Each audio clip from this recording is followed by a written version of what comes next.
Sundays are a strange day for me. Last few years I've been living alone, just over the top of that hill there. So 6-7 days a week I hardly speak a word, and then on a Sunday I spend the whole day talking. So it's a different pace and tempo to the day today. So I'm going to just say a few words, general kind of talk and reflections on the Buddha's teaching, and after that open it up for questions and answers, because there may well be things you're interested in discussing that I don't refer to, or I may even talk about things that you're not so interested in listening to. Can everybody hear me okay? Yeah, you can hear me? Yeah. Okay.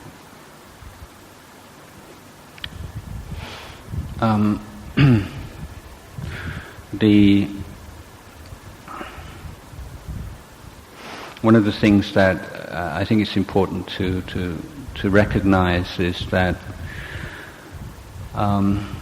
when people think about and talk about their work or their academic speciality, they tend to use quite a high level of rational thought, hitpon. And then as soon as they start talking about religion, the level of discourse plummets, and most of what people, even quite educated people, say is a mixture of received wisdom, cliches, slogans, things that they've just been carrying around in their head for years without really looking at it in any close and intelligent way. Now I find this the chasm, the vast difference in the way that people talk about things that they're interested in on a daily basis, and the way they talk about Buddhism is quite shocking.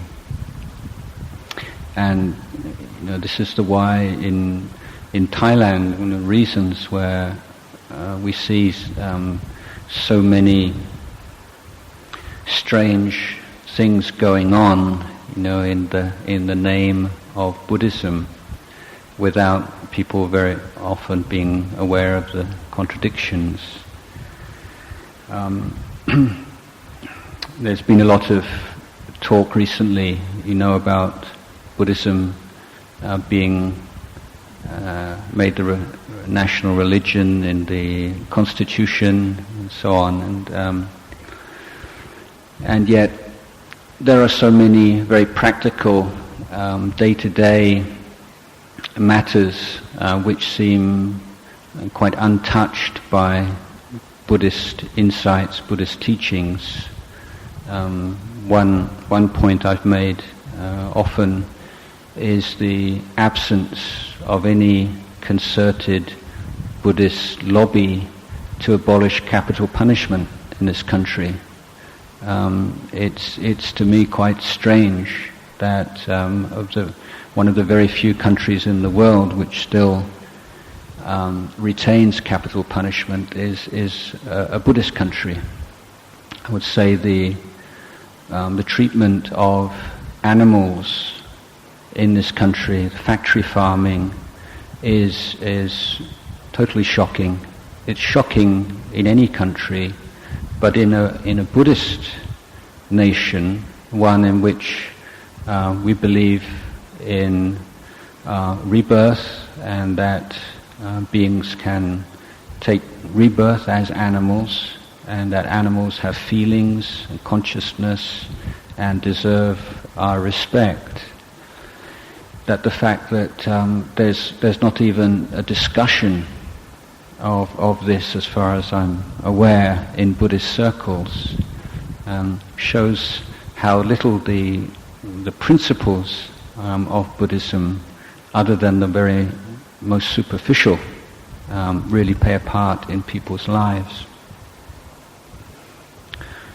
So one of the slogans that you hear over and over again is that all religions are the same, they all teach the same thing, or they all teach people to be good, and as if that's a meaningful statement, whereas I would argue, if you think about it, it's almost completely meaningless statement unless you define your terms.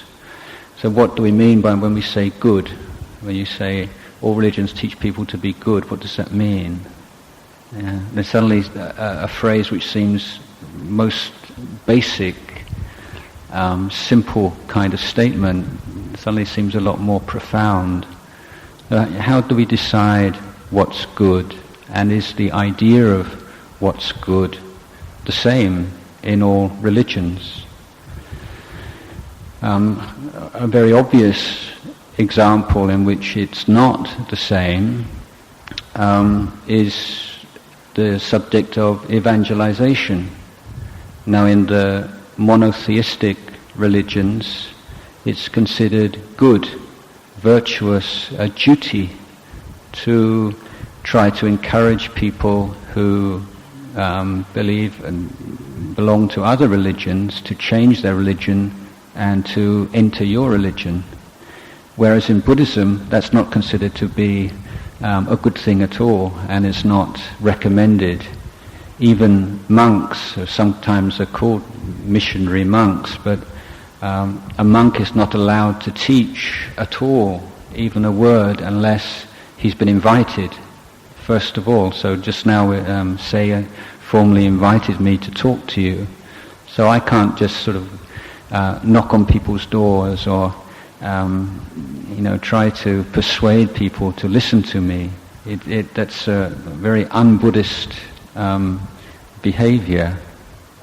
So this is a very simple example in which all religions teach people to be good, but the idea of what's good is radically different. And there are many, many more examples of this. So in Buddhism, what do we mean when we say we teach people to be good, and why? What's good about being good anyway? We have to be willing to question everything, even the things that you take for granted. You have to be able to be willing to put those to the test. I personally, these days I've read so many Buddhist books that I really find myself enjoying books that attack Buddhism or critical of Buddhism, because it really makes me think again and to see whether I'm taking anything for granted, and whether my ideas and convictions are firmly based or not. So the question of goodness, I think, only becomes meaningful when you have an idea of ultimate good, the highest. And so I would suggest that a definition of what's good is that which leads to or is conducive towards the realization of what is highest or the ultimate good. Now in Buddhism, we take the ultimate good to be the complete cessation of suffering, which in turn is realized through the eradication of all greed, hatred, and delusion. Now, simultaneous with the complete eradication of greed, hatred, and delusion, there arises purity, wisdom, and compassion. So here, straight away, we have like a map, a guide for our life as Buddhists, whether we're monks, nuns, laymen, laywomen. We're trying to lead our life in such a way that the amount of suffering that we create for ourselves or which we impose upon other people is gradually reduced, in which we are seeking to eradicate or to undermine and reduce as far as possible greed, hatred and delusion, and in which we're seeking as far as possible to purify our minds and to increase the power of wisdom and compassion. So this is, as I say, is a standard that can be applied however you're living your life as a Buddhist. And often Theravada Buddhism in particular is represented as being very individualistic kind of thing. Everyone for themselves. You do your work, and everybody else does their work, and things will be sorted out by themselves. That's not really such an accurate representation of the Buddha's teachings, I think. One, because although there is great emphasis on being your own refuge and being self-reliant, and the fact that you have to do the work yourself, at the same time, your ability, your capacity to do this work is going to be conditioned by many things outside you. The society you live in, the values of that society,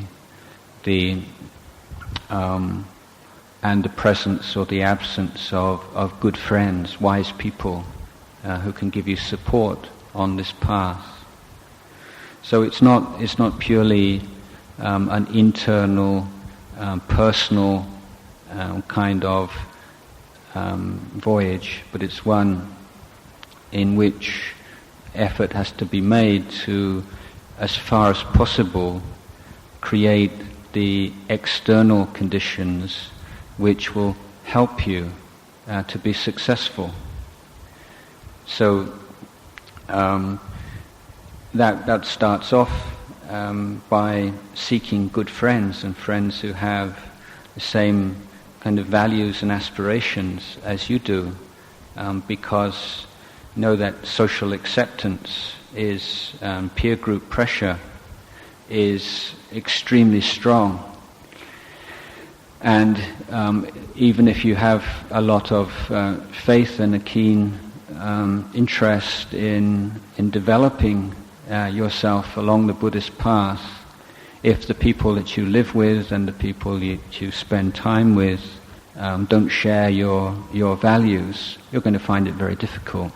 You have to be extremely strong-minded to make steady progress in that condition, in that case. So finding good friends and people who will support you in what you're doing is very important. There's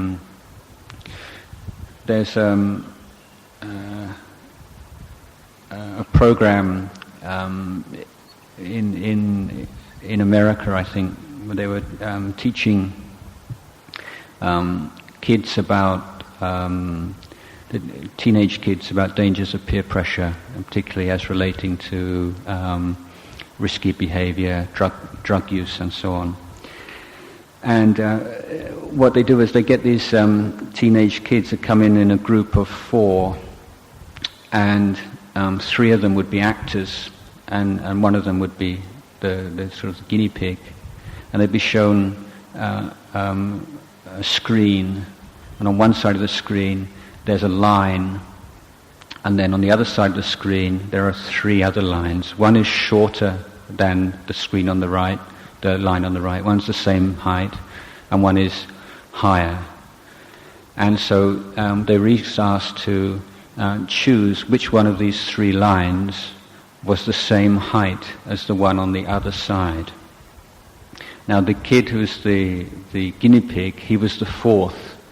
So the 3 actors all chose the one that was shorter than the real one, the right answer. So this boy was put in this difficult position. He was absolutely sure, there's no way, that's definitely shorter. And he really has to struggle with it, but three of them, they all say the same one. And then in most cases, they'll stick with their original choice and choose the correct one. And then the second time, a new set of lines is reproduced. They're asked the same question again. This time the three actors all choose a line which is longer than the real one. And this time, in almost every case, the guinea pig decides that his judgment of the length of lines is obviously completely skewed because he's outvoted 3-1 again. So he just says, yes, it's that one, the same one as everyone else, because he feels embarrassed and he doesn't want to be made a fool of, and feels uncomfortable. So after this, the teacher points out to the child, look, even with something like this, something as obvious, as clear-cut as this, whether a line is shorter or longer than another line, just a couple of feet apart, you're willing to bow to peer pressure. So how much more so in the case of something like taking drugs?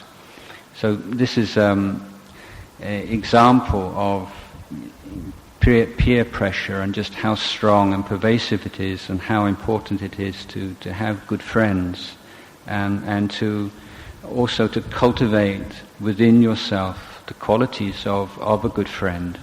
As one who's not encouraging the unwholesome tendencies in one's friends, but supporting the wholesome tendencies. One's not making fun of or criticizing the faults of each other, but recognizing and encouraging the good qualities in each other. This is the art of friendship, someone who knows the right time and place, and when it's necessary to give reflections and to say things which one finds difficult to say, but which will definitely be helpful to one's friends. So not just taking this sort of social cohesion as a goal in itself. You see, in the West, often, particularly in America, there's this concept of honesty, which means you should say something. It'd be hypocritical not to express your feelings about things, and sometimes that can lead to an over-confrontational kind of atmosphere and saying things which in the heat of the moment which cause pain for a long time afterwards. Whereas in Thailand it tends to be the opposite extreme, and things that need to be said aren't said because people find it uncomfortable to confront others or to be confronted. And the idea of harmony is elevated to such high degree that it becomes a harmful concept, and it's instead of the harmony of the wise, in which one says, look, if I do anything, say anything you see which is blameworthy, please tell me. I want to overcome these blind spots. And then the other person says, yes, well, similarly, if you see anything that I do or say, please tell me. So that's one kind of harmony. The other kind of harmony is, look, if you see anything that I do that's not really very proper, then you don't say anything, and I won't say anything if you do something wrong. So that's quite a peaceful way of living as well. You just turn a blind eye to what's going wrong and maintain a very superficial kind of social harmony. So neither of these two cases is the middle way in which the Buddha taught. It's sometimes, I think, assumed that Thai culture is a clear reflection of Buddhist values and ideas, but that's not the case in many occasions, and often it's a distorting mirror.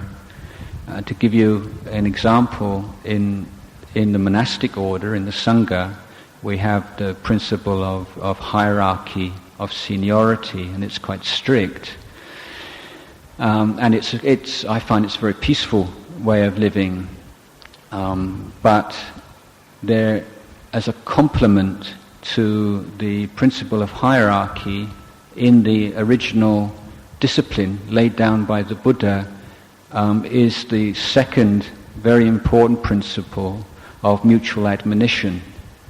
And it's stated very clearly that if a Sativiharik, that's to say the disciple of the Upajjhaya or Praupacha, sees his teacher breaking the Vinaya, the monk's discipline, behaving badly, it's his duty as a disciple to admonish his teacher in a very polite and respectful way.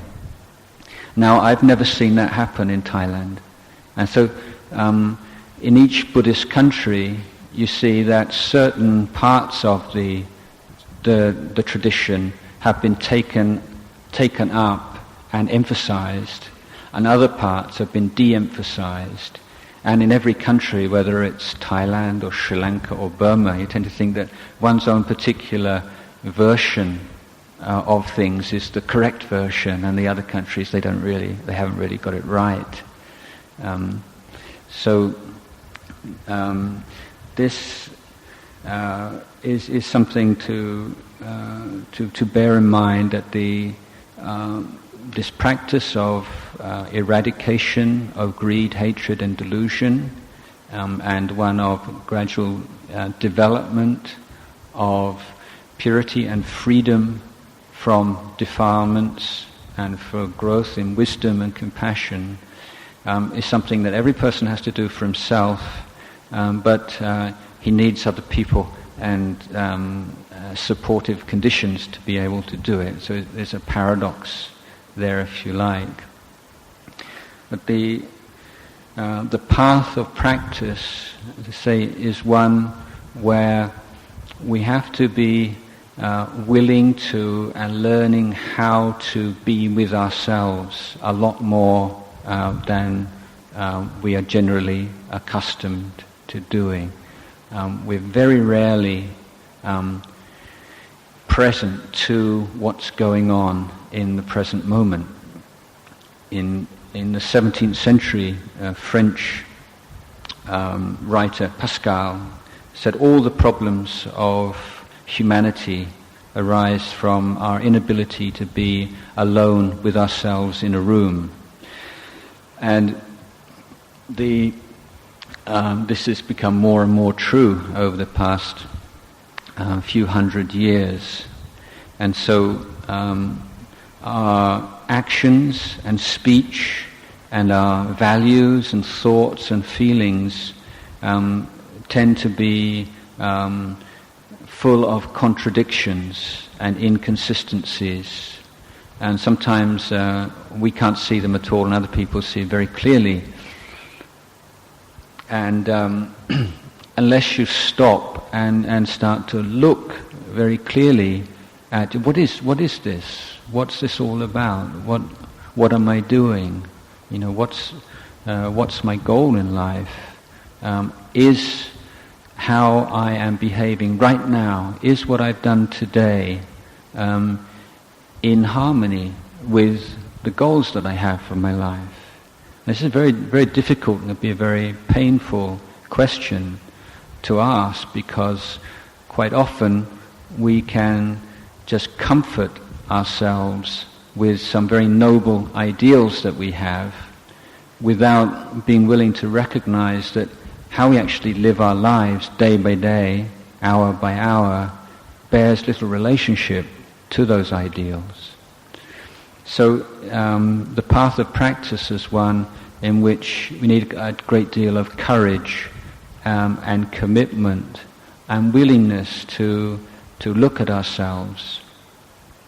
Now, the Buddhism in the West is very popular these days, and it is very intellectually very respectable And a lot of people get interested in the study of Buddhist philosophy and Buddhist teachings as an intellectual exercise, or they take up the practice of meditation in isolation as a kind of a panacea, as a kind of a magic bullet.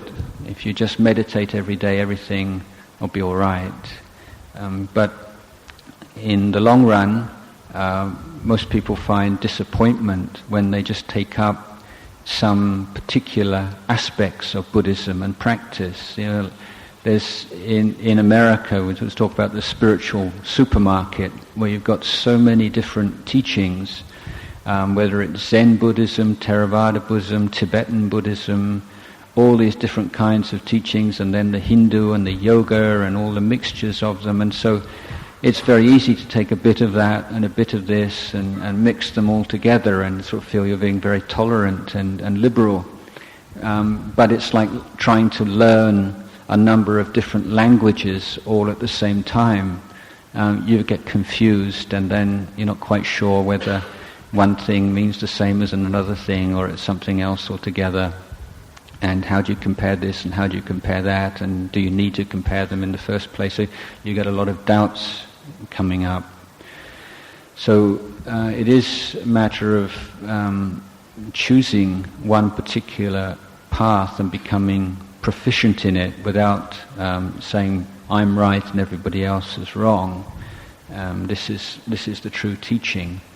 But finding one particular path to follow and sticking with it is very important. And the Buddhist path is, to use a modern phrase, a holistic path in which there's great emphasis laid on the importance of a simultaneous training and education of every part of your life.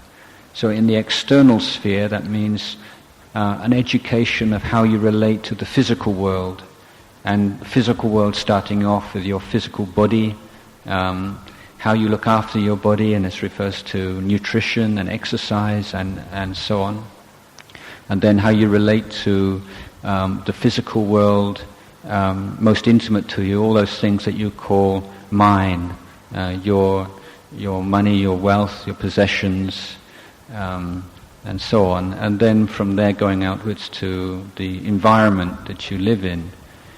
So this is the external practice towards the physical environment, and then the social environment, your behavior towards the people around you, your family, your friends, your loved ones, the people you work with, the community you live in, the society you live in, and so on. Then inwardly, it's an emotional development, including the gradual eradication of negative emotions and cultivation of positive emotions. And then finally, like sort of the jewel of the Buddhist teaching is a development of wisdom and clear insight and understanding. So you can't just say, I'm going to meditate for 15 minutes, 20 minutes every day or something. It means taking on a whole new understanding of what your life's about and how you're going to, what needs to be developed in your life, both externally and internally. And there has to be a harmony between these. So, as I say, in the West, you know, in the monasteries in the West, I've been to many monasteries from early days. You go in the morning time, and there'd be lots of Thai people and Asian people laughing and chatting and having a great time preparing food to offer to the monks. And then there'd be almost no Westerners there at all. And then in the evening you'd have like meditation session, and there'd be all the Westerners all sitting there and no Asian people. And this was the kind of the pattern for a long time. Now, whereas obviously the Asian people were missing out on the meditation, but at the same time the Westerners could sort of get rather superior and kind of arrogant and saying, they're the ones who are really practicing Buddhism, and that the Asian people are just attaching to the externals. But one had to say, when you looked at the results, the Asian people seemed a lot happier than the meditators. The meditators seem so kind of grim and sort of, it's so tough, and and so serious about everything. And this was a gradual realization of people that the offering and giving and sharing is something that opens up your heart and gives you a great deal of joy, and provides the spiritual basis for these higher teachings to really take root within you. Without that, then Buddhism can be very dry and unfulfilling, and then after people sort of struggling away with meditating and thinking it's something you should do, it's good for you, like some kind of bitter medicine, and getting very competitive about it, or starting to feel that they're hopeless because they can't do it, and comparing, and so it can easily become a very worldly kind of activity, which is one teacher is called spiritual materialism. So it's not just a technique and you can sit very straight with your eyes closed. You can do this every day and be very disciplined about it. That doesn't mean you're practicing Buddhism necessarily. There has to be the whole spectrum of practices. Practices that are opening up the heart, which are developing kindness and compassion, generosity. There also needs the practices which are developing that kind of integrity and straightforwardness and resilience in daily life. Because without the precepts, then it's very easy to get lost and to starting to act and behave and speak in ways which are directly opposing and undermining the good qualities that you're trying to develop in the meditation. And after a while you find that you lose your self-esteem. And self-respect, self-esteem in Buddhist idiom is that which comes from generosity and from precepts. These are what give you that sense of self-respect, trust, and creates an atmosphere of trust and safety in which you're willing to look within and to do this work of abandoning the unwholesome and developing the wholesome. So it's a matter of being willing to look and to learn from experience. This isn't a dogmatic teaching. It's not one in which you have to believe in certain things and in which if you don't then it's a real problem. The idea is that you're willing to use the Buddhist teachings as tools to train, to educate yourself, and in which you're constantly looking and checking and putting to the test every single teaching. So on one occasion when a Brahmin priest went to visit the Buddha was sitting with Venerable Sariputta and Venerable Moggallana, his two senior disciples, and the Buddha pointed to them. He says, this is Sariputta, this is Moggallana. They're completely faithless. They have no faith at all. And of course the Brahmin priest was really puzzled. How could the top disciples have no faith? And the Buddha explained that faith is necessary as long as you haven't realized the truth. And once you've realized, you don't have to believe it anymore. So this is a clear indication of the way that the role of faith in Buddhism and in the theistic religions differs. In Buddhism, it's a step on the path it's a spiritual power or faculty, but one which has to be developed in harmony with other spiritual faculties, and one which has always to be governed by wisdom. And finally, one goes beyond faith, because faith is like the engine, is that which propels you towards the truth. But once you've realized the truth, you don't have to believe in it anymore.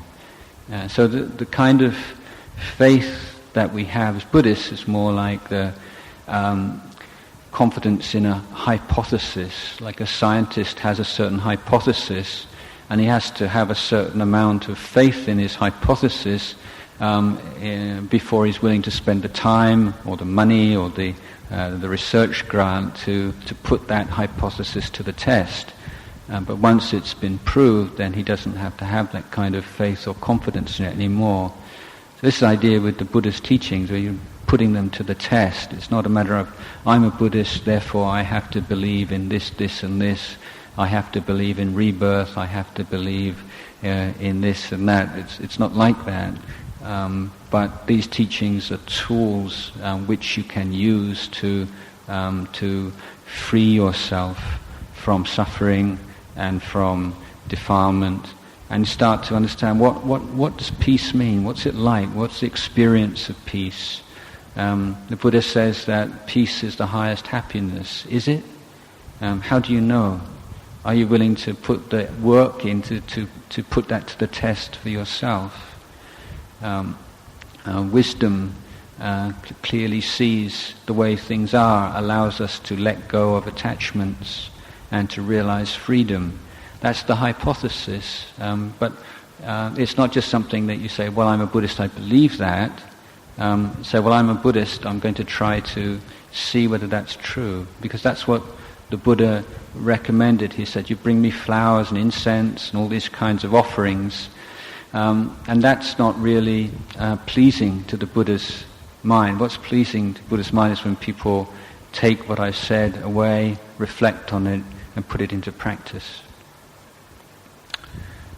Okay, so these are a few thoughts and reflections that I'd like to offer you initially this afternoon. And now we can, if anybody would like to ask any questions, anything about anything I've said or anything else, any interest in discussing? Yeah.